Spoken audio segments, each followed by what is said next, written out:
it's Kim Seviour. I'm talking about sexual relationships. This is the second part and the last part from yesterday. And I just wanted to sum up really my thoughts and maybe God's reasons as to why He chose things to be the way they were and the way they are. So first of all, thinking about same-sex relationships, Jesus said, go out and be fruitful. But you can't do that if you're in a same-sex relationship. So, I don't know God's reasons why not, but this is possibly God's reason, that He wants us to go out and increase upon the earth. That is what He said in Genesis. So maybe that is the reason for why He doesn't like or doesn't want the same-sex relationships. Then thinking about adultery, I just wanted to think about how destructive it is to people. And I wanted to tell you a little bit about myself as well, because I haven't actually committed adultery, but I did go out with somebody who was married for a very short time, and the destruction that caused in my head, I was in a real state in my head, knowing it's wrong. I was single and divorced, but this person kept on feeding me with all these lies and lies and lies. And you want to hope for the best when you're seeing somebody you shouldn't be seeing, because you really believe they are going to leave, because they keep telling you they're going to. It's just a deception most of the time. Because let me tell you, if they did leave and you had them for yourself, would you trust them after they've done that to you? Would they not do it again while they're with you? So all these thoughts about adultery and things, talking about marriage, that is the only grounds on which God really allows marriage. Now, divorce from the marriage. Now, I split up from my ex-husband on the grounds of 2 years separation, because I tried to do it nicely. It was like, well, we'll do irreconcilable differences. But, it should have been under the grounds of adultery from him, but also, again, that's not really a biblical foundation, because you give up. My parents, and lots of people's parents, slept in separate beds because they made that vow for better or for worse, for richer or for poorer, and in sickness and in health, till death do us part. And in that era, they did follow that through. They did what their word said, till death do us part. And they often had, troubles and other relationships along the way, and then they end up sleeping separately because they don't want to be with the person anymore, but they don't split up from them.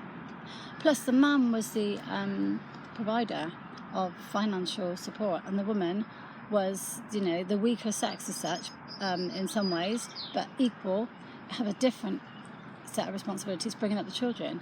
In Timothy, God wants us to be at home, be hospitable and bring up the children, which now with the mortgage rates and everything else, it's impossible to just have one person working, the other person leisurely bringing up children. But we can see where we are in marriage. The other thing I wanted to bring across was the word fornication and sexual immorality and sexual impurity. Fornication only comes up in the King James, so it actually means all sex outside of marriage. That is full intercourse outside of a marital relationship.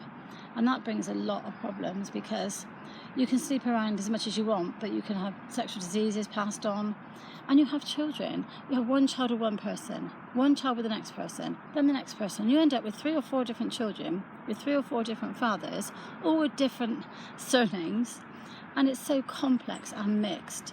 It's really tricky, isn't it, to try and see the fathers and the mothers, and very complex. Whereas if you have one partner and you're with them for all your children, it's so much more stable for them, So I think there's a lot of reasons why this, God says what He says, because for our moral and emotional wellness, I think we need to be careful in what we do, Plus also, when you do get involved with somebody, like it says, you're becoming one with their body. Does that mean, in my eyes, that every person I've slept with, I've been married about 8 times or something, throughout my lifetime?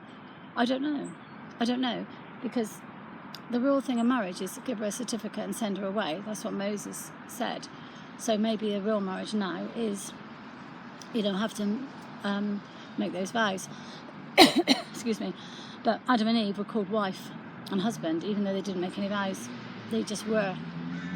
But remembering God put Adam into a deep sleep. So it's the first operation ever done on this earth, if anyone's a surgeon out there listening today.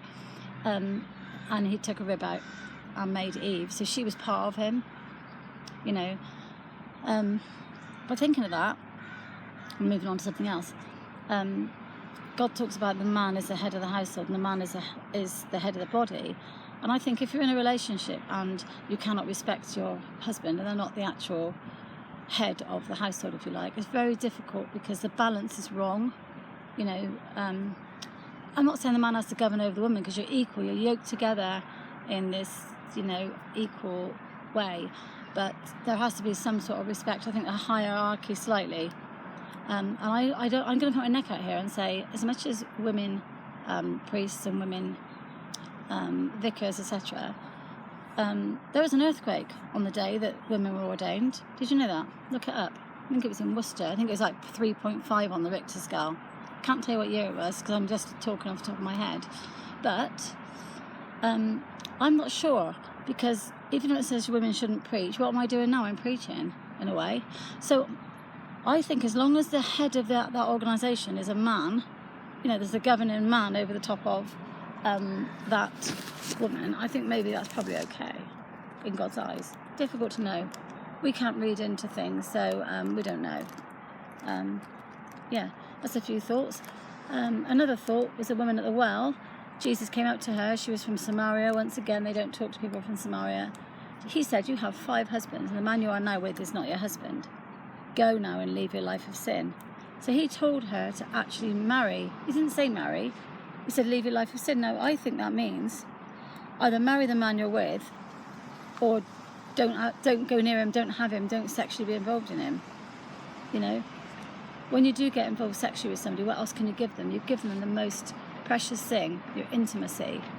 And it's meant to be an act of between 2 people that is beautiful. Private is the other thing.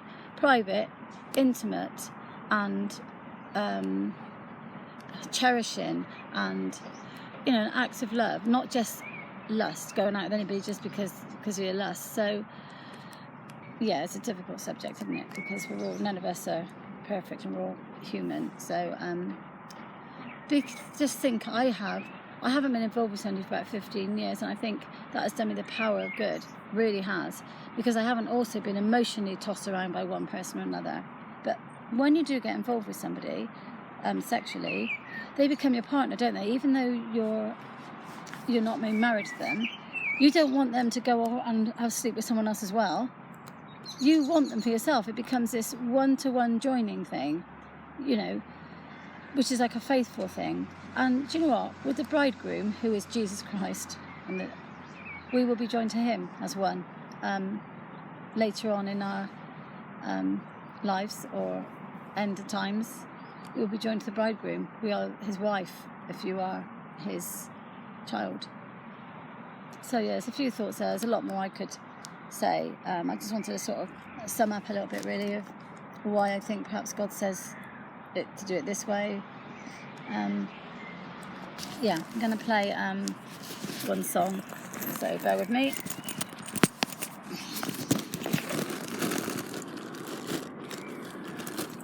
And this is How Amazing God Is. I just love this song. I stand amazed. Just going to carry on with the end. Let me just finish it. Let's start again. It's very long, but it's very beautiful. I stand amazed.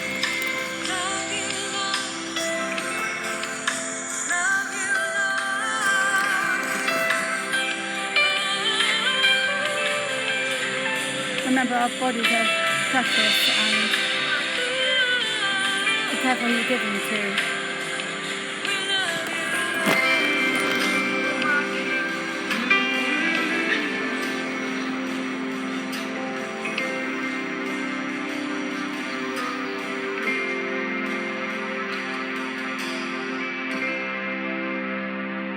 Played a long one, haven't I?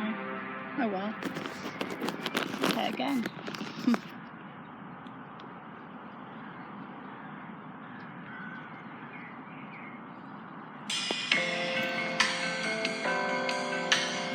Play some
it's from Seviour. I think it's about the 10th of May. I might have that right. 2023. See you next time.